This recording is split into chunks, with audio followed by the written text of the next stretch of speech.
Student यहाँ पे आके यूके में कितना कमा लेता है लीगली और इलीगली। रास्ते खुल जाते हैं आहिस्ता आहिस्ता।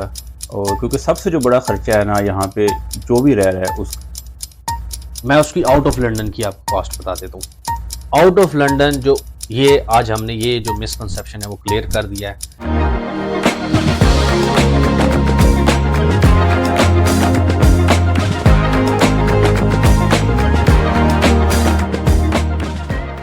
अस्सलाम वालेकुम। अच्छा, तो जो पहली वीडियो हमने अभी बनाई है जो ये था कि एक स्टूडेंट यहाँ पे आके यूके में कितना कमा लेता है लीगली और इलीगली, हमने दोनों बता दिए हैं। अब हमने उसी सिलसिले को हम आगे लेके चल रहे हैं, उसी वीडियो को हम आगे लेके चल रहे हैं और इसके दूसरे पार्ट में हम ये डिस्कस करेंगे कि एक स्टूडेंट का यहाँ पे एक्चुअल खर्चा कितना है। अच्छा, उसके जो एक स्टूडेंट का एक्चुअली खर्चा कितना है, तो उसके जो एक्सपेंसेस है वो हम देखेंगे और उसको फिर कंपेयर करते हैं कि भाई जो वो कमा रहा है क्या वो उसमें उसके पूरे हो जाते हैं या नहीं हो जाते। ठीक। अच्छा, खर्चा कितना होगा, ठीक है, वो मुख्तलिफ चीज़ों पे डिपेंड करता है। ठीक है, एक चीज़ पे डिपेंड करता है कि आप कौन से सिटी के अंदर रह रहे हो। ठीक ठीक है, है। और क्योंकि सबसे जो बड़ा खर्चा है ना यहाँ पे जो भी रह रहा है उसका अकोमोडेशन का है। ठीक है। ठीक है, वैसे ही है। उसके अलावा जो बाकी खर्चे हैं वो उतने एक्सपेंसिव नहीं है। ठीक है, अगर ठीक आप है। लंदन में रह रहे हैं तो अकोमोडेशन महंगी है, दूसरे शहर में अकोमोडेशन सस्ती है। ठीक ठीक है। है, पहला खर्चा आपका है अकोमोडेशन का। ठीक है। लेकिन आपको बताऊं मुदस्सिर, आजकल आजकल की जो सिचुएशन चल रही है ना उसमें तकरीबन हर जगह ही अकोमोडेशन महंगी हो गई है। आपकी बात ठीक है, सस्ती होगी हाँ, कंपेयर टू लंदन, लेकिन आजकल 50-100 पाउंड से ज्यादा का फर्क नहीं है। ये भी सही कह रहे हैं आप। अच्छा, एक तो हो गया आपका अकोमोडेशन का खर्चा। ठीक है, दूसरा उसके बाद आ जाता है कि आपने अकोमोडेशन, जब आप अकोमोडेशन अमूमन, पहले बता दूं कि जब लेते हैं तो वो शेयर्ड अकोमोडेशन होती है अमूमन। ठीक है ना। बिल्कुल। ठीक है ना, शेयर्ड अकोमोडेशन होगी कि या तो आपका एक सेपरेट कमरा है और उसके साथ ही अटैच वॉशरूम है। ठीक है, एक इस तरह के कमरे होते हैं। ठीक है, वो थोड़े से एक्सपेंसिव होंगे। ठीक है, फिर ये हो जाता है कि कमरा आपका सेपरेट है लेकिन जो आपका वॉशरूम है वो शेयर्ड है, वो उससे थोड़ा सा सस्ता होगा। ठीक है, लेकिन कभी कुछ स्टूडेंट्स क्या करते हैं कि डॉर्मेटरीज के अंदर रह लेते हैं।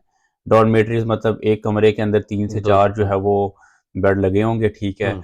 तो वो सबसे ज़्यादा सस्ता हो जाता है। ऐसे ही ठीक है। है, तो लेकिन ओवरऑल अगर कंपैरेटिवली भी देखा जाए ना, तो जो अकोमोडेशन है, जो एन स्वीट है ना, वो आपको 500 पाउंड तो कम अज़ कम यूजुअली 4 साढ़े 400 से 500 पाउंड में मिलेगी। मैं ठीक है। आपको अभी बताता हूँ, अभी हम ढूंढ रहे हैं राइट नाउ। मैं एक स्टूडेंट की हेल्प कर रहा था और उसके लिए मैं रूम देख रहा था। ठीक है, तो मैं उसकी आउट ऑफ लंदन की आपको कॉस्ट बता देता हूँ। आउट ऑफ लंदन जो उसको एक कमरा पड़ रहा है जो कि ऑन स्वीट भी नहीं है, जो कि शेयर्ड किचन और बाथरूम है, उसको पड़ रहा है 650 पाउंड का। 650, और इसके अंदर बिजली का बिल और हीटिंग वगैरह वो इंक्लूडेड है। इंक्लूडेड है, वो इंक्लूडेड है। सो ये 650 पाउंड आपका यहाँ पे ये खर्चा डायरेक्ट अकोमोडेशन का आ गया। अब होता क्या है, जो आपने बात की कि स्टूडेंट शेयर कर लें एक उसको, उसमें तो वो मिलना भी आजकल बहुत मुश्किल है। वो लड़का वही ढूंढ रहा है, वो ढूंढ रहा है कि कहीं सही पे है। मुझे शेयर्ड अकोमोडेशन मिल जाए। लेकिन चूंकि आजकल इतने स्टूडेंट आए हुए हैं, इतने स्टूडेंट आए हुए हैं, वो आपको शेयर्ड अकोमोडेशन मिलना भी थोड़ी सी मुश्किल हो जाती है। लेकिन लेट्स से फॉर एग्जांपल किसी स्टूडेंट को शेयर्ड भी मिल गई तो वो 650 का हाफ कर ले, 300 पाउंड तो उसको देना ही पड़ता है। ठीक है। 300-350। तो जो अकोमोडेशन का खर्चा हो गया है वो 500 कर लें, या चलें जो अगर बहुत कम कमरा भी होता है ना, कमरे का साइज पे भी डिपेंड करता है। जो सबसे छोटा कमरा है ना वो आ रहा है तकरीबन 375 पाउंड का। ठीक है, आप इस तरह करें कि इसको एक राउंड ऑफ करके 400 कर लें। 400 कर लें, ये 400 कर आपका लें। अकोमोडेशन ठीक है ना, कॉस्ट आ इसमें गया। यूटिलिटीज भी कवर होगी। सब होगी। ठीक है, उसके बाद नेक्स्ट, उसके बाद दूसरा जो बड़ा खर्चा है ना, हम्म। वो आपका खाने पीने का है। ठीक है बिल्कुल। ना। अब फर्ज करें कि आप खाना खुद नहीं पकाते। ठीक है, तो आप 10 पाउंड के अंदर दिन में 3 टाइम का खाना खा सकते हैं। ठीक है। ठीक है, तो ये तकरीबन आपका 300 पाउंड हो गया। लेकिन अगर यही खर्चा अगर हाफ हो जाएगा, अगर आप खुद कुक करते हैं, खुद करते या हैं। हाफ हो जाएगा या हाफ से थोड़ा सा ज़्यादा हो जाएगा, हम्म। 150 टू 200 हो जाएगा। हम्म। ठीक है, 400 वो हो गया, 200 ये हो गया, 600 600 आपका हो हो। गया। ठीक ठीक है, है। उसके बाद भाई आपने कहीं आना जाना भी है, आपको ट्रांसपोर्ट बस यूज़ करनी है, आपने बिल्कुल। पब्लिक ट्रांसपोर्ट इस्तेमाल करनी है। ठीक है, वो ऑन एन एवरेज तकरीबन आपका जो है वो, क्योंकि स्टूडेंट्स को अक्सर डिस्काउंटेड टिकट्स मिल जाती हैं, तो 100 टू 150 तो कहीं नहीं गया। ठीक है, 750 हो गया। 750 हो गया। हम्म। ठीक है, उसके बाद कोई यार आपने बुक लेनी है, कोई और चीज़ लेनी पड़नी है। ठीक है ना, तो आप ऐसे कह लें कि राउंड ऑफ करके सारी चीज़ें मिला जुला के 850 टू 900 जो है ना एक बंदे का खर्चा है, क्योंकि आपने मोबाइल का बिल्कुल। बिल पे देना है, मोबाइल सब भी कुछ आपने भी है। इंटरनेट को वो हम्म, डाटा वगैरह ये चीजें करनी।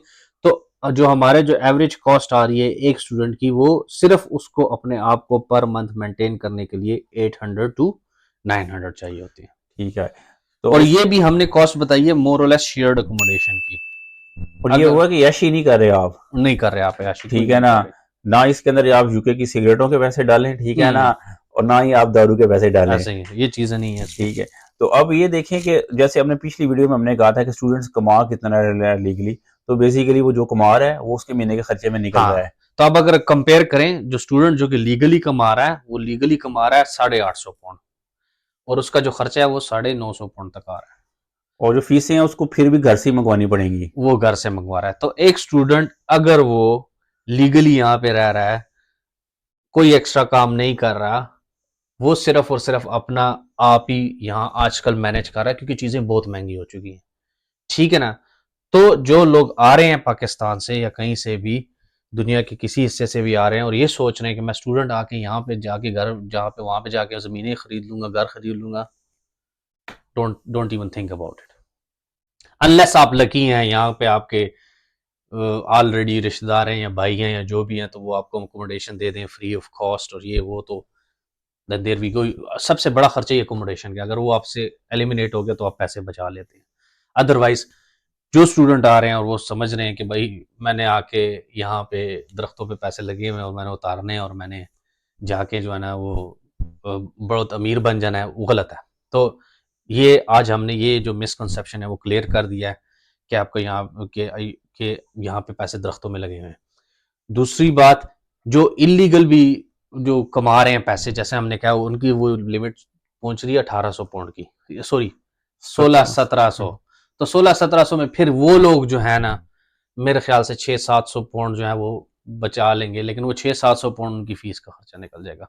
वो भी फीस भी नहीं पूरी होती उसमें, क्योंकि 600-700 पाउंड अगर आप बचा रहे हो तो बिल्कुल। आप साल के कितने हो गए, 6000 पाउंड हो गए, 7,000, 7,000, 7,500। 7-7,500 पाउंड हो गए। और आपकी फीस जो है ना, आजकल मैंने बताया, जो एक जो सबसे मिनिमम जो फीस है वो 11,000, 10-11,000 पाउंड है। तो आप कहाँ से मैनेज करोगे, कैसे पूरा करोगे? एनीहाउ, ठीक है। तो स्टूडेंट्स अपना बस ये देख लीजिएगा कि ठीक है ना, बहुत ज़्यादा ऊंचे सपने नहीं देखने, ठीक है, लेकिन डिसअपॉइंट भी नहीं होना, ठीक है, इरादा किया हुआ है तो यू शुड कम, ठीक है। हाँ बाकी रास्ते खुल जाते हैं आहिस्ता आहिस्ता। यार, आप ये बताने का मकसद ये था ना कि एक तो आपको जहन में पता लग जाए कि यार ये सिचुएशन है मेरी, तो मैंने इस साल जो वो है ना, जो साल मेरा है, वो मैंने, ठीक है, डजेंट मैटर, टफ होके गुजारना है, लेकिन इसी तरह गुजरेगा। उसमें अगर आप किसी को वादा करके आते हो बैक होम कि मैंने कर्जा लिया और मैं तुम्हें साल के अंदर वापस कर दूंगा, नहीं कर सकते, ठीक है ना। तो आप एक्सपेक्टेशंस क्लियर रखें। हाँ, साल बाद जब आपको वो डिग्री मिल जाती है आपको, और आपको 2 साल देते हैं आपका काम करने के लिए, उसमें आप जितना मर्जी काम करें, जो मर्जी काम करें, दिन रात एक कर दें, फिर आप उसमें पैसे बनाएं। ऐसी है। ठीक है, अभी तक के लिए इतना ही। मिलते हैं अगली वीडियो में एक नए टॉपिक के साथ। बिल्कुल। Thank you. Thank you.